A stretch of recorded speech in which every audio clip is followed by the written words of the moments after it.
What's going on, Troy? Hello, sir. How you doing? I'm awesome, Appreciate you for taking the time out for and this. thanks A for lot of having me. people have been, a lot of people have been asking for Troy Taylor to get No on here. We've been way. interviewing everyone, so No, they we haven't got to been get the guy. asking. Let's see how many people come in here Wait, we're relying on your followers. then. Dang it, John T just hit me. I think I just told him you were here. Oh, well, anyway, John Taylor. how you Yeah. doing? Well, I appreciate you for taking the time out for this. A lot of people, I just saw a comment that came through and said, I just looked at Troy Taylor's resume and I had no idea that he's been in the game for this long. So I think this will be a great 30 opportunity. years. Yeah, this will be a 30 great long opportunity years. for people to see what you've done and what you have coming up because you have a lot.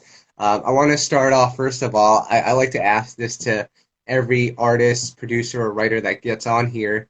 Um, who was the first person that you worked with or you saw work or listened to that made you say, I got to get to that level? Like, that's the level right there. Quincy Jones.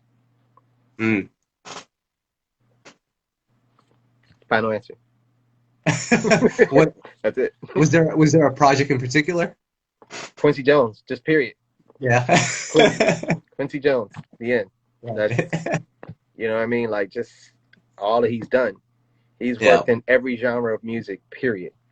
hmm So yeah. Love it. Yeah. So I want to get started on your career. A lot of people know, a lot of people might not know that you actually started out as an artist. Mm-hmm. Things kind of took a turn, and here you are now as a legendary producer, songwriter. But in the very beginning, one of your earlier placements is with Boyz II Men, and you've told this story a million times, but I love this story of just how it was almost like an accidental placement on how that song ended up on the first Boyz II Men album. Right, right. This, you mean the song that was supposed to be my album Yeah, until I heard them sing. yeah, yeah. It's like after hearing them kids sing, it was like you can have any song you want. I don't care. Take it. No, that's still one of my favorite stories to tell. But they were actually my first professional group artist, period. Like I had done like little things here and there to like make money and stuff. I had moved to New York, but that was the first professional signed artist that I worked with. Right. And what song was that? Was that Little Things or was that Your Love? Your Love was the one that was supposed to be from my album, Mm. and then they sang and it was like the end. Sean happens to be my one of my favorite vocalists of my whole career. Like, Right. and that started when he was 16. His voice is so amazing. And even now, like we've talked about, getting together and doing some music, his voice is gold. So Right. at 16, I let him sing Little Things totally himself Mm. Wow. because I love So, his voice that much. yeah, absolutely. Take me back to that era because, like, in today's time, we have so much information available to us about, the industry, some of the bad contracts that take place, just because Yeah. we've seen from you guys and you guys have experienced those bad contracts. But take me back to that time, that was your first professional placement. Like, what was that check like? I'm sorry. Check for what? Oh, you talking about Boyz II Men? Yeah. Oh, I thought you was talking about when I got signed as an artist. Oh, I'm no, like, no. there was no check. Um, that was different because I started off the difference between now and then. Yeah. Before I even had a hit or whatever, I started off at 10 grand a record, Mm. and then Wow. 15, and then 20, and then 25. So Wow. um now, oh Troy, we don't have the budget. Could you do it for 5 grand? And that is because a Yep. lot of the kids on YouTube are selling their beats for 30 and 50 and $100 here, and it's destroying the Mhm. worth, the value of good music. Right. So, and it's a hustle. I guess it's their hustle, so I can't knock it. But Right. when I try to charge what I normally get, it's like, well, the kids are charging, and we just had this hot beat off of YouTube, and he only charged me. You know what I'm saying? So it sucks, but Yep. I do what I got to do. Yep. Well, I mean, I want to fast forward a little bit to the work that you did on 702's debut because your work on there is like it was something else. Like you got all the members to sing on that album, and they all sound great on there. Like, kind of take me through the approach with that album and your mentality with that album. So Todd Rusaw, who was the A&R, he already knew how I worked, of course, with Boyz II Men. Because I did 4 songs for that album. Only 2 ended up going on that album. So I Hmm. always had the group, all the guys singing. So Todd knew that because it was, Biv 10. And so he knew that if there's anybody who's going to get all 3 of the girls to sing, it's me. And they could sing. It's just that everybody gravitated towards Mila. So right from the top, my assignment was to get all the girls to sing. So Right. that wasn't a problem. They all got yelled at to sing. And that was on tape. That wasn't Pro Tools. Mm, So there was no auto tune. There was no nudging to the left and tick tick tick to the right and copy paste. No, you had to sing it right. right. Period. The end. Right. So, and then they were still in school. So by the time they got to me, it was like, oh, Troy, we only have a day to do 3 songs. You know what I mean? It was like a lot of pressure. Right. So they got yelled at Yeah. pretty much. Where does that come? Where does that come from? Like, I've spoken to Carl Thomas, Kevin Ross, John Tay. They know you're a harsh vocal critic, but you just Harsh like, where might does be a that little come from? harsh. All I right, wouldn't say harsh. honest. Um, here's my thing. Here's my thing. Yeah.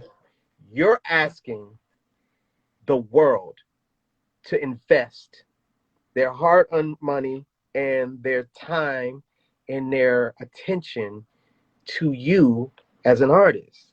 The least you could do is sound the best you can. Hmm.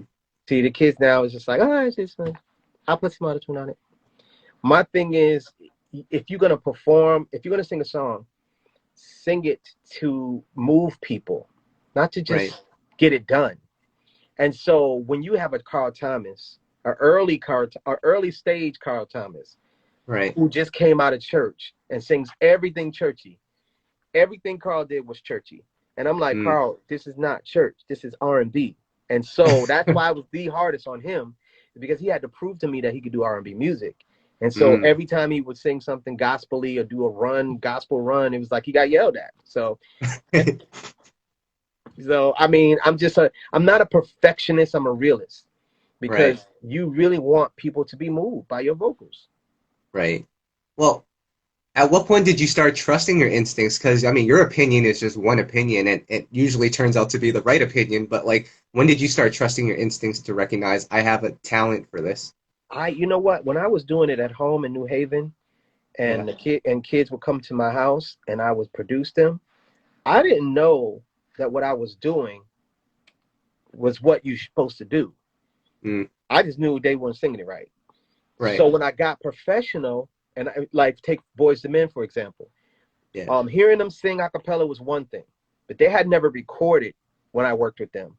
So when I got Yeah. into the studio and I started hearing them mess my song up,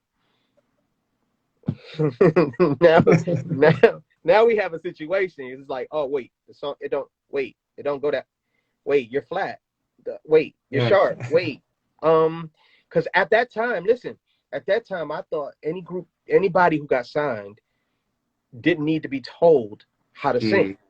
Yeah. So when I'm hearing them mess my song up, and when I say mess up, I just mean, they were kids, so it was just not like how the melody goes or whatever, or they were flat.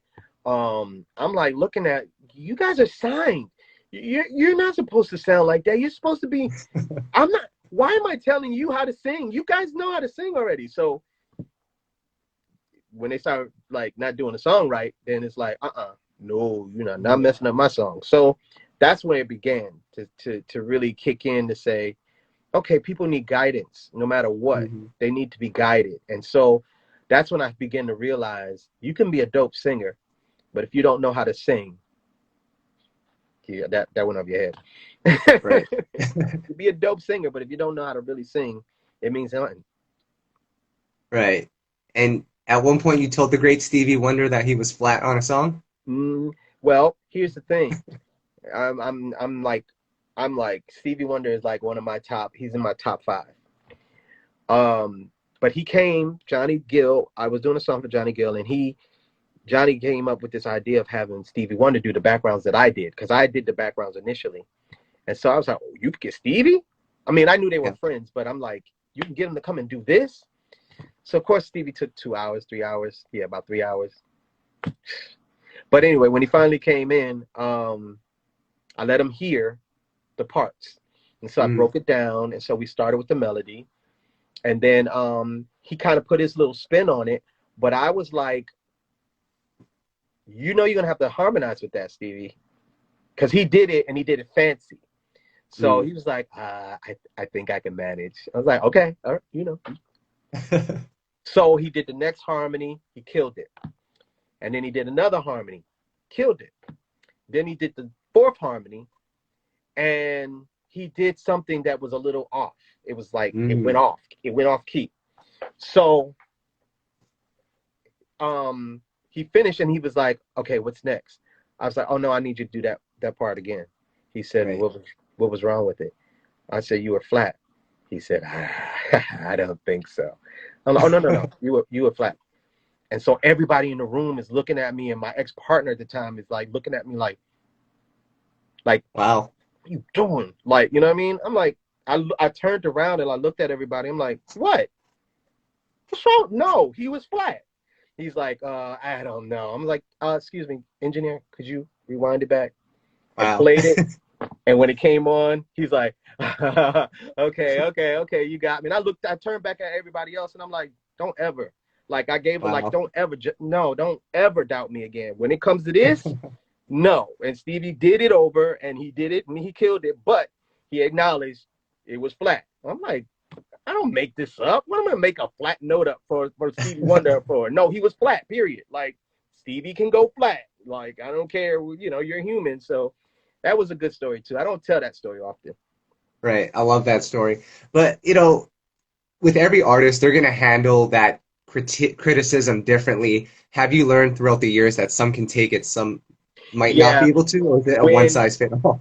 When I started hearing that people were scared of me, I started getting back, feedback that, it went from, oh, no, nah, man, I heard about you, man. You ain't no joke. Okay, that was one. And then it was like, oh, well, we're trying to, they heard the song, and they really liked the song.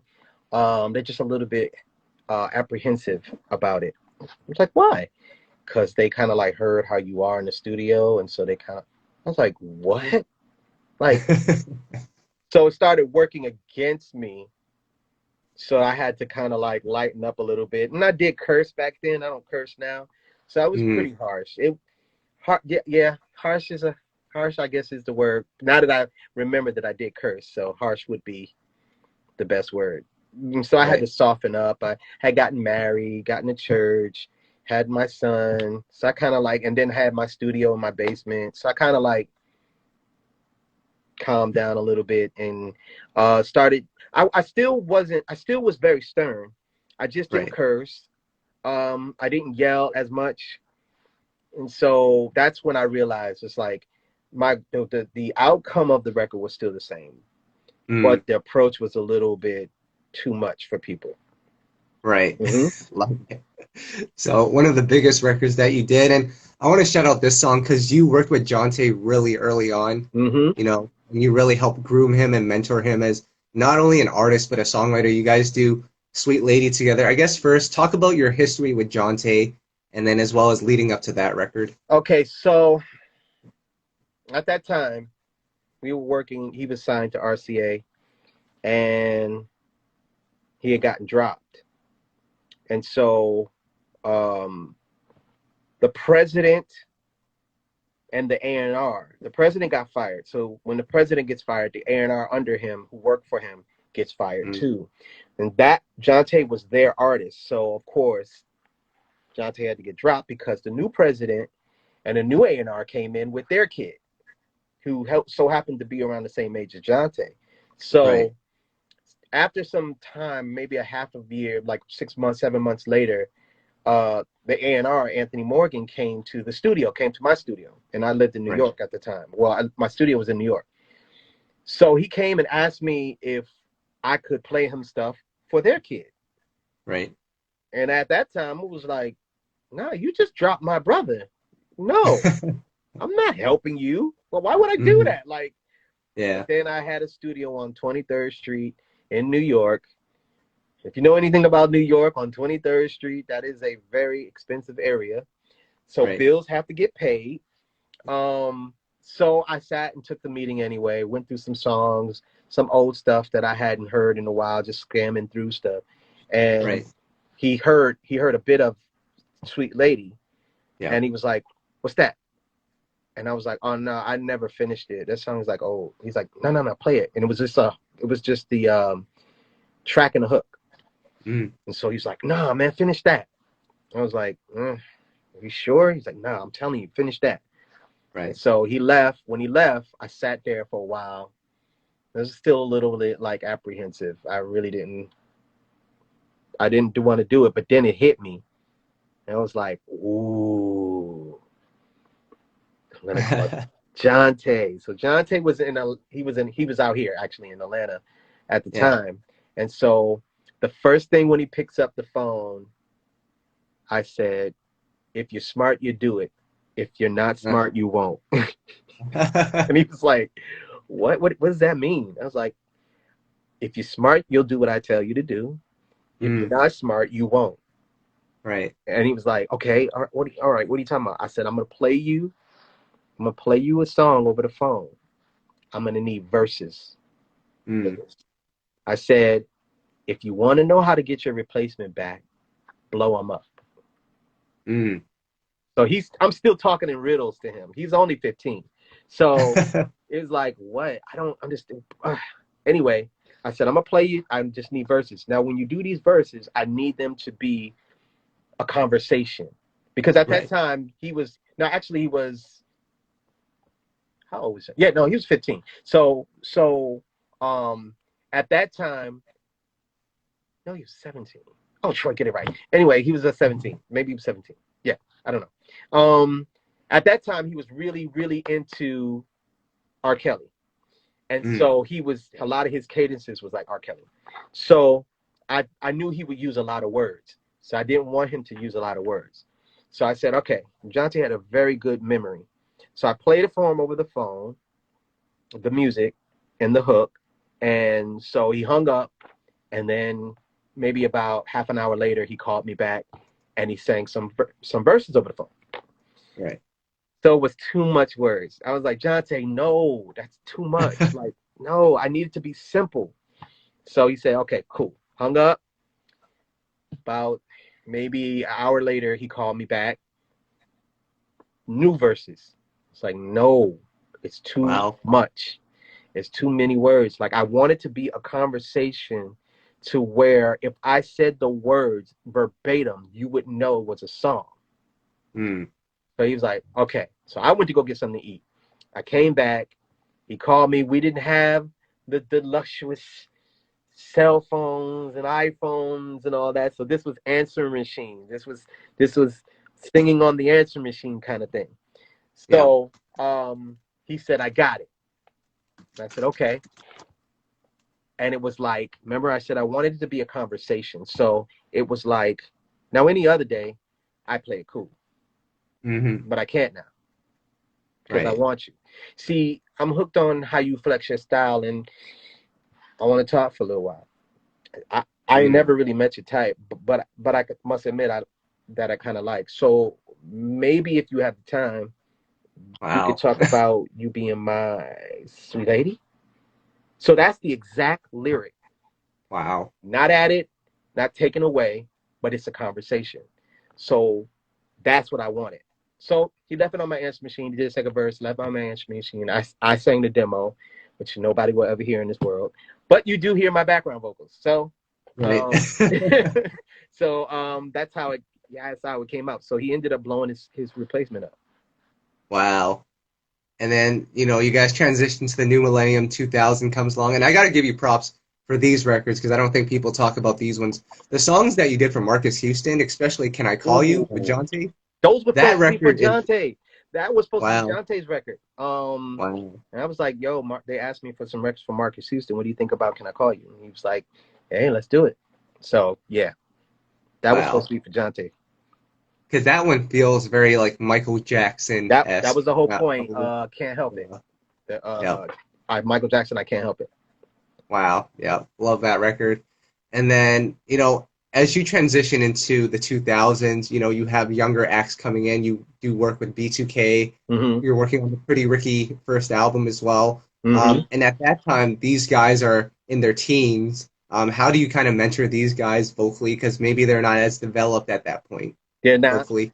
They're not. Yeah. And Omarion, he could sing, but Yeah. he wasn't singing the correct way, using Mm, his throat a lot. You know what I mean? Like, and blow, like kind of like singing through his throat and kind of blowing his voice out a lot, and he would be hoarse. mm. Yeah. And it was more so not singing the correct way. Right. Pretty Ricky, well, Pleasure P at the time, he was like a strong singer, Yeah. but at the same time not as controlled. Mm, So people, by this time in the music industry, people knew when it comes to the vocals, I'm gonna get them right. right. So make sure that they sound good. So I became more so that, as Right. well as producing, but I would fix other people's records as well. Love it. Now, talk about working with these younger guys, and I don't know what it was like for Omarion and Pleasure P, but young people, they don't like taking criticism. So how did you get it through their head? Well, Omarion was always cool, and Pleasure P Yeah, were cool. They were cool. They see that's a just different generation than true. Osiris. Yep. That's not it's not Osiris. Osiris is a whole another planet. Like, Right. anyway, but nah, Omarion was really cool. Pleasure P was cool. They took instruction. They listened. They didn't. I didn't yell at them. I didn't yell at Omarion. I didn't yell at Pleasure P. I didn't have to. Yeah. Right. So Nice. they were cool. And Janae Yeah. was at that time too. She was around too. She's Yep. like 13, Yep. 14. Yep. Yeah, that was a fun time. But let Yeah. me ask you, because one of the artists that you did discover and develop the whole nine was Trey Songz. Did you yell at Trey Songz? No, I didn't have to. Really? Trey Songz was the only artist that I worked with that did exactly what I said, no matter Wow. what. If I said do it over, he did it. If I said it was good, it was good. If I said you could do better, he did better. No matter what I said, I never had to repeat. I never had to try to convince him. I never Hmm. had to pull. He was like on it. So he's the only artist that I worked with at that time that actually listened to everything I said. Right. That's dope. Well, let's quickly go through Trey Songz' discography here because you did work on the majority of them, especially Yeah. the early developments of Trey. And I feel like I want to go to his debut album because I feel like when we look back at this album, it didn't sell the numbers that maybe some of his other albums did. But I felt like there's a lot of potential there, a lot of strong records. He sounds great vocally. You guys had live instrumentation. Aretha Franklin is in the intro, Mm-hmm. in the interview. Like, just talk about that album right there. Okay, so what a lot of people don't know is that album was done for 2 years. Mm, And it sat because the powers that be tried to tell me how to do R&B as if right, I hadn't already been doing it for years. And the powers that be was pretty much probably in middle school when I started. So when we did Gotta Go was done when Alicia Keys' You Don't Know My Name was done. wow, And so it had already been 2 years that had passed. So by the time Gotta Go came out, Gotta Go sounded a little dated because the sample stuff wasn't being used as much at that time. You know what I'm right, saying? So Trey's album sounded a little skewed dated. And it wasn't dated when we did it. But right. because it sat, it came out and it sounded a little more mature. Hmm. So Now, yeah. let me ask you, with that debut album, I feel like Trey, because at that time, that's when Chris came out, Mm-hmm. Omarion's solo album. Trey's album is way more mature. It's almost like an Urban AC album at that point. Was that intentional? No, that's what I'm trying to tell you. Oh. If had it come out 2 years when it's supposed to come out, it would have been Right. current. But Mm. when it came out 2 years later, that sound was old. Right. Mm. Um, Okay. Gotcha. so we were dated kind of, and so it kind of skewed. The style has the style of music had changed. So we Right. kind of got caught in the middle, and it kind of like made it look like. And then at that time, everyone was like, "Oh, Troy's gonna ruin that boy's career. Troy's older. He's got that guy. He got that kid sounding old." And I'm like, "No, Yeah. no, it wasn't old when we did it." So but it all worked out. Yeah. Because I feel like that album sort of laid the foundation for Trey, especially with Aretha's co-sign on that album. I felt like that Well, was a see, great the move. thing is that now, see, that's the funny thing.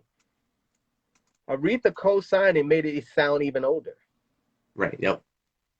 So it was like, True. on one hand, that's dope. On the other hand, Aretha, grandma, you know what I mean? Yep. So it's classic now, but Yep. then it was like Aretha Franklin, Troy, seriously? Yep. I mean, whatever. All right. So then we go into Trey Day. Nokia is a part of this one. You guys work on this one. This one has Trey sounding a little younger. Mm-hmm. He got Because some hits with this one. we had to digress, if you will. Right. Just talk about the approach with this one. This one I feel like is a lot more commercially driven than the debut. You guys came out with some hits on it, but just talk about that album. Well, we had to choose an A&R that the president was comfortable with us using. So it was either Jojo Brim or Nokio, and we chose Nokio because I chose Nokio because he was a producer, and he was, he knows about singing and harmonies and all that stuff and the experience of making an album. So I chose him for that reason. But we knew we had to get Trey in the mainstream, you know. Yeah. And then, Jonte coming with Can't Help But Wait, and B Cox coming with Last Time. And I had known B Cox since he was 18. So Mm, his piano was his signature. So he was yeah. playing me all his new vibe that he was on, and I'm like, B Cox, I need B Cox. He was playing Yeah. all these tracks, and I'm like, dude, no, I want signature B Cox. And he Right. played that Last Time track. I was done. That was like, that's it. Period. The end. Right to that one. Right. So that's what they ended up doing. And to this day, man, Last Time is like one of my favorite. Not only one of my favorite B Cox records, but one of my favorite Trey Songz records. Right. And you know what? I'm gonna say this because I've been thinking this since I was like 16 years old, and I think my mindset has kind of shifted since then. But the song Wonder Woman, I was so mad at the time that the label pulled the plug early on that one. First of all, But look, yeah. Trey, to this day, Trey is one of the coldest rappers. Now, I Hmm. get people don't want to hear that. I get it. Yeah. I understand. But when it comes to freestyling and just rapping, and even making songs, he's really, really, really dope. And he wanted to do what ended up being done now, rap and sing, because he could. Yeah. And Chris Chris took advantage of it, and Chris made it. He won with it. But Trey wanted to do that way beforehand, and Hmm. Atlantic just didn't give him a shot. Yeah. Yeah. I was so mad, but I think it ended up working out. You guys got two hits off that album, and Mm-hmm. then Ready comes, but before Ready is Anticipation, which for the listeners out there, that's available for streaming now. Yes, And like I please check said, that out. that's one of those moments in R&B when we look back. That was such a groundbreaking moment for the genre. The label obviously wasn't very happy that you guys were putting out free material, but when we look back at that body of work, because that to me, it wasn't even a mixtape; it was an actual album. Yeah, we just said mixtape for the label to not freak out. Right. Yeah. Take me take me through the approach with that album right there because I feel like that is what you wanted to do with Trey all along. Yeah, exactly. And so this Yeah. time it was like one of those, Trey Day had made it just barely. And so it was Yeah. like, if you don't do good on this third album, they're going to drop them. So I felt like, well, shoot, if they're going to drop them, I might as well do it the way I want to do it, period. And so Mhm. that way we do it the way we want to do it. If he gets dropped, at least we know we had it controlled. We controlled it this time. Yeah. So Trey had been, we were in the house and out here in Atlanta in Delonte's house in his basement, and we had been working on a few songs, and it started to have a sound, and so we knew it wasn't commercial, but we knew it was dope. So we just came up with this concept. Me, Trey, Delonte, Bob Fish. We came up with the concept of just putting out a mixtape. And at that time, it wasn't popular for mixtapes to come out, for an R&B artist. So we just approached it like I mixed it. So we didn't use an engineer, a fancy engineer or nothing. A friend of mine who used to actually work with me when I was with the characters in my first company, he owned a mastering company, so he mastered it for me. And we just put it out. And Atlantic was so pissed. They was really, really pissed. They didn't get it. They didn't understand. We made it a download for all the fans. And then people started saying, like, is this the album? I'm like, nah, it's not the album. And so what they didn't understand is that when you're making an album, it's a game. And you have to play the game. So we want a good music, but we also want singles, and we want to be in a club, and we want to be mainstream. So you're not doing albums and making music for yourself. And if you are making music for yourself, consider this. You're not going to buy 500,000 to make yourself gold. And you're not going to buy 1 million to make yourself platinum. And you're not even going to go over there and press play on your computer or Spotify and let it just like replay and play and play 1 billion times so that you can get streams. It's not going to happen. So who's it really for? It's for the people. So we knew that we couldn't take the anticipation approach for Ready. Anticipation was, us getting our creative juices flowing and getting it out of our system. But then we had to come back to Ready to say, okay, we need radio hits, like straight up. So we knew we had to do that. I think one of the secrets in the secret success and one of the secrets to the success of Ready is the sequencing. Yeah. The sequencing, I was going through a divorce at the time, so I had nothing else to pour into but that album. And it was like that was the only thing that would keep me from thinking about what I was going through. So the sequencing, I've been doing sequencing since I was a kid in high school, making my ballad mixtapes for when I get with chicks. The songs had to be perfect going into each other, because then I had plans on things I was going to do when I was a little fresh kid. But, anyway, I had been practicing my sequencing then. So by the time it came down to Ready, I already knew how everything was supposed to flow. And by then, there used to be a thing where if you had too many songs on the album, it takes the points off, blah, blah, blah, blah. And so we had went way over our thing. And so that's why we used only half of Panty Dropper as the intro, because if we couldn't use the whole song. Right. Yeah, that's crazy. And, when I listened to, I actually just listened to Anticipation earlier in the week, and I forgot about that bridge on Famous. Whew. Yeah. It makes me miss bridges, man. Ooh, now I'm bringing them back. Yeah, I know you are. I'm bringing them back for sure. Yeah. I think one of the underrated aspects of that Anticipation and Ready era, and I think you guys were ahead of your time, was the utilization of Ustream. You guys really built up a fan base by using Ustream. Troy Taylor University was on there. Just talk about that a little bit and how that kind of helped you guys. So the Ustream, of course, was Trey and his Trey Angels, and he would do Ustream. And so sometimes when he would go off, they would be like, dang. So then I would go on just to keep it going. And so it became it became my own thing outside of Trey's thing. So if Trey didn't go live, I would go live. Or if he went live, I would go live after, just to, keep it going. So it turned into a thing, whereas that whole Troy Taylor University was not actually my idea. It was them who started saying we're students. They started calling themselves students. And they came up with this whole, TTU, Troy Taylor University. And I was like, it was funny to me. I was like, ha, ha, ha, ha. But then after a while, it became like a real thing, like a thing. Right. That's crazy. And one of the cool things that you've been doing on Instagram and what you did back in the day on Ustream is you're playing the acapellas of these Trey records. that you've done. And I texted you the other day. I was like, I didn't know how much detail went into these acapellas, and you might not even hear a lot of this And the when music, the yeah. track. Yeah, like, so why put so much effort into the acapella if we're not going to be able to hear it? Well, at the time that we were making the Gotta Make It, the powers that be, Yeah. that we were doing too much harmonies.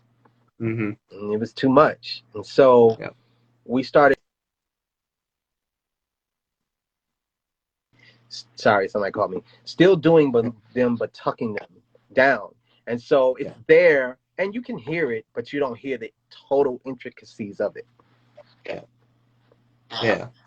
So the next album is Passion, Pain, and Pleasure. And this was such a great continuation of Ready. You brought it up to another level. Red Lipstick is another one that I feel like, man, at that time, there was nothing else like it at that time. Just take me through the approach with that album. So Passion, Pain, and Pleasure, of course, the feed off of Ready. We kind of, if you listen to Passion, Pain, and Pleasure, it kind of has the tones of Anticipation a little bit because it gets a little darker and moody with Yeah. Massage and all that. So we kind of like wanted to do that. You know what I mean? Add the vibe of Anticipation, but the hits of, the hit mainstream records of Ready. And so that gives you um Can't Be Friends, it gives you Bottoms Up, it gives you Love Faces. So Yeah. you know what I mean? So we were able to keep the Massage, Alone, Red Lipstick, uh um what is it? To be bond again together. What is it? Made to Be Together. Yeah. Please Return My Call. We were able to, mix those up with that. What was the mixture? Yeah, along with the interludes. Yeah. And then after that, a couple more albums with Trey, and you guys are doing your thing. And Mm-hmm. when you look back now at just the beginning of Trey Songz up until now, and you're working on the new album as well, like how proud are you, not only of Trey to make it this far, but of yourself for being able to find a talent, to develop it, and turn it into a superstar? It definitely is rewarding. It's definitely Yeah. better to me. It's better than just having a bunch of hits on different people. To have something that you start from super scratch. Because when I met Trey, he had never recorded before. He had never. He was a rapper. He wanted to sing, and he didn't know anything about it. So to see it Hmm. from that point to now, it's pretty cool. Like it's really, Right. really, really cool, and it makes me feel like, like wow, I think I do know what I'm doing. Yeah. Yeah. Love it. Because sometimes I'd be like, maybe it's your opinion. No, it's not my opinion. This is how it needs to go. It's not Right. battle like Tussle, Russell. Yeah. Love it. So let's fast forward 2019, 2020. You're working with new acts, Jacquees, OK Osiris, YK Osiris, Hmm. these new guys. Us as old heads, we're not familiar with these artists, but you really wanted to put your stamp on this new generation. And that brings me to Mayor of R&B. So I Yeah. elected myself as mayor to insert myself into the generation of now, to add a little bit to what they're doing. Because I don't want to come in as an old head, like I'm angry and saying, "Oh, y'all don't know what y'all doing." No, that's not true. Right. I just want to show them how they could go, push it a little bit and add a little bit more flavor to it, and put some harmonies in there and put some bridges in there to their music. You know what I mean? Not Right. so I'm not totally like shunning their music. I'm just adding to it. Yeah. And, one of the records that did come out recently is that Nasty record with Lil Duval, Jacquees and Tank. And, on the site, we always talk about how, like, that sound just sounds like something that came out of the 90s, but it's so fresh. I don't know Yeah. what you did with the production, but we hear harmonies, we hear all of that. Just take me through, your approach in 2020 with this type of So music. that record was done in 2018, and it was really kind of slated for Trey. So I played Yeah. it for Trey, and Trey, first thing Trey said was like, "Yo, man, that'd be dope for Jacquees." I was like, "Really?" He said, "Yeah, you should play it for Wow. me." So I played it for Jacquees, but Jacquees was, just doing Jacquees things, and we never got to it.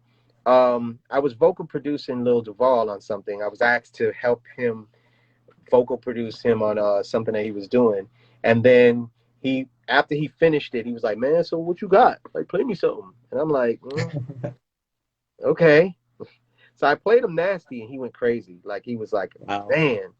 And so he actually, I actually was like, "Man, you should do it." Like, and he did it. He did a very good job. And then later on, he was like, "Yo, we get Jacquees on it. That would be dope." And then it was supposed to be Jacquees and Jamie Foxx, but Wow. Tank Duval was. I think Jamie was busy, and Duval was around Tank at the time and played it for Tank. And so it Mm, was like, what if we get Tank? And I'm like, okay. So I made the bridge have the piano. The piano was supposed to be for Jamie. You know, the way right. the bridge comes out of nowhere.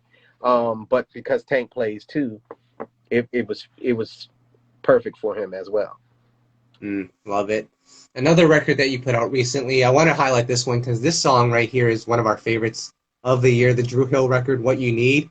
And like again, you got every member to sing on that record. They Not sound only, great. The harmony's insane. and then they go through their little personal problems and screw it up. I worked 2 years on that album. 2 years. Right. And there's Hmm. some really good records. I probably should give them the KC. Hey, that wouldn't be a bad idea. If they hear that, be like, "Oh, word, Troy, that's what are we doing?" Right. Emoji. I love it. So, of course, you're working with Trey as well. He just dropped a new record with Summer Walker. I know there's more to come for that Mhm. project. Talk about the work that you're doing with Trey. Anticipation, the mixtapes are out now. So I think a lot of people are searching for that sound. Is that what we're going to hear on this? Yep. We're bringing it back. We're bringing it back to Yeah. this to having fun. A lot of people don't know that a lot of the songs that we did were jokes. Not jokes, but like him acting silly. Like Right. Neighbors Know My Name, Love Faces. It was just him acting silly. Even Gotta Go. Gotta Go was him just acting silly. Um, Right. and that's how we got a lot of our good stuff by laughing and just playing around. And he would say something because he's freestyling, and I'd be like, "No, I'm keeping that." Dive in was something he was playing around with, and I'm like, "No, no, Right. bring that dive in back," because he had sang it one time, and Right. so a lot of that we got back to that. We got back to Yeah. having fun. Got back to him sending the session to me and me doing background vocals and sending it back to him, and Right. so that's what makes this eighth album special to me, is because we bringing it back. Right. Can't wait for that one. And lastly, Troy, we got to talk about here the Penn point guard. Mm-hmm. This guy is making some serious noise. Just talk about the work that he's doing because we know him as a great songwriter, Right. and now he's on the country charts. He's killing it over there. What's going on over there? So he came and asked me if he could put the song out, and they had just done they were here at the studio and they had did it, and he was excited about it, and he came and asked me if he could put it out, and I told him sure, but we didn't know was gonna do that. Yeah. Nobody knew. But it just went crazy, and it definitely got a lot of people's attention. It got him Yeah. to get a major record deal off of it. Yeah. And so now he's Breland. Right. Period. The end. And Right. it's crazy. It's doing crazy. And it's my Yeah. first actually it's my first viral record. Wow, that's insane. Mm-hmm. Now, this Breland project that you guys are working on together, because that guy has so many different palettes, so many different colors that he can bring to the table. Right now, he's doing some of that country trap stuff, but he could easily turn it around and do a traditional R&B record and kill it there. Like, how are you guys approaching this project? Well, I am personally not involved. Okay, He's so only fair enough. Yeah, I don't know. I don't know how they're gonna do it. Um, Cool. but I mean, I definitely wish the best for him. I'm sure that he's gonna whatever they decide to do, he's gonna kill it. Right. Love it. So, Troy, we're almost out of time here. Talk about what you're working on right now. Of course, you did some work on Jonte's latest EP, the Mm-hmm. Quarantine EP. We love that. What else is going on? Working on the development of Devon Culture, aka Hmm. Young Maxwell. Edward Beck. Probably working on changing his name though, because Edward Beck is his name, but I think I can come up with something better. Right. But he's more like a mainstream, urban mainstream Devin is definitely mainstream soul. And we have Inigo. Inigo Sane. He's like Okay. a character. He's really funny, like a funny, talented kid. So these are Right. little babies in the incubation stage. And I'm really excited. If you follow me at Troy Taylor TTU, as you know, as you hopefully are, you'll start seeing I'm starting to show a little bit more of what I've been doing, and I'm going to start going back to live having TTU classes as well. Nice, nice. And then here's one last question for you, just for a lot of up and coming producers who are frustrated, or maybe they're just waiting for their turn. And you've seen the ups and the downs of R&B throughout your 30 years in the industry. How do you kind of stay excited and stay motivated and continue to work when times are tough? Like I remember when Trey was doing his thing and he was killing it. He was like the only artist at that time that didn't jump on that EDM bandwagon, which Mm-hmm. is crazy. Yeah. I just say this: if anybody has to coach you, push you, inspire you to do what you say you love, then maybe you Hmm. don't love it as much as you think you do. Mm, Whatever gets you that's started powerful. into it, whatever got you started into doing what you want to do, why can't you go back to that same thing? And for me, it's high school. All the music I listened to in high school is what gets me riled back up. So whenever I get like, what do I want to do? I just go, if I drive to the store or whatever, I just play my high school stuff.